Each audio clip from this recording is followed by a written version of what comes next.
Trust me. Yes, you. Remember the last time we had our discussion? Gold you do not have, silver you do not have. But let's change that now. Let's see what Mr. Silver has in store. Why it behaves differently from every other asset classes. Let's look at its fundamental. Silver is the most reflective metal on earth with great conductivity.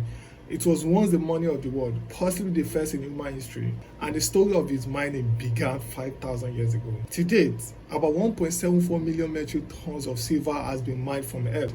Unlike gold, which is mostly reused, a significant portion of silver has been consumed in industrial application and is mostly not easily recoverable. Of all the silver mined so far, about 50% has been consumed by industrial application, about 45% has been used for jewelry decoration and religious purposes, about 3% has been used for coin, and about 2% has been used for silver investment bullion. To drive this deeper, there are three usefulnesses of silver as an asset. 1. The dual nature of silver makes it so unique, as it sits as an intersection of money and industry.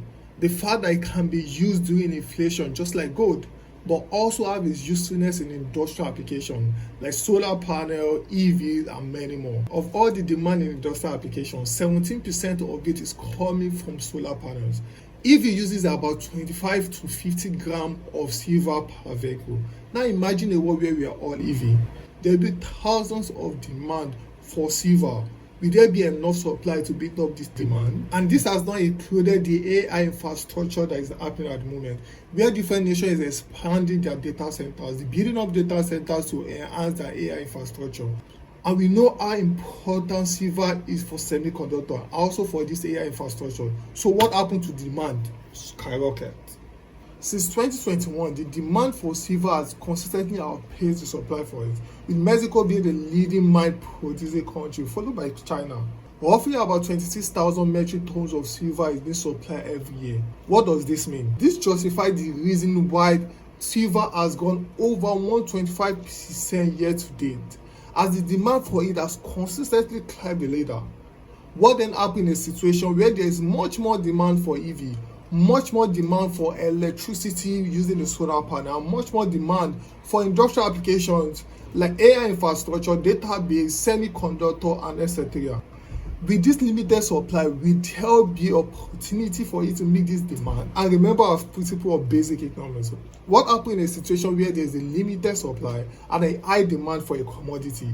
The price of the commodity skyrockets. Here are the three drivers to look out for in 2026. 1. The supply and demand drivers. As much as there is high demand for the commodity called silver, the price will continue to go up, provided that the supply of it remains as it is today. But once the supply increases, that means the price of the commodity will reduce. Number 2 driver, silver to gold ratio. Historically, this ratio has been 68 to 1.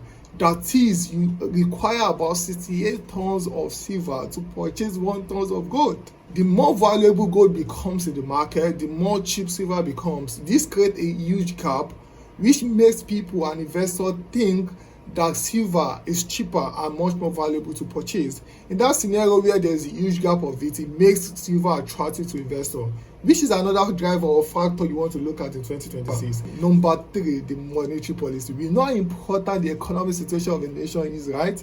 And we know how important the government decision is on commodity. Silver and interest rate are inversely correlated. What it means is that when interest rate falls, the price of silver as a commodity rises. When interest rate rises, the price of silver as a commodity falls, which is another thing we want to look at. What is the movement of interest rate? Is it rising? Is it falling? 2026 will determine. I hope this has been useful to you. If you have any question, drop it in the comment section. Also, you see a flyer. Join us on the 27th of December as we look at the highlights of the investment landscape for 2025 so far. You don't want to miss it. Yeah, till we see you again, stay safe and invest safely.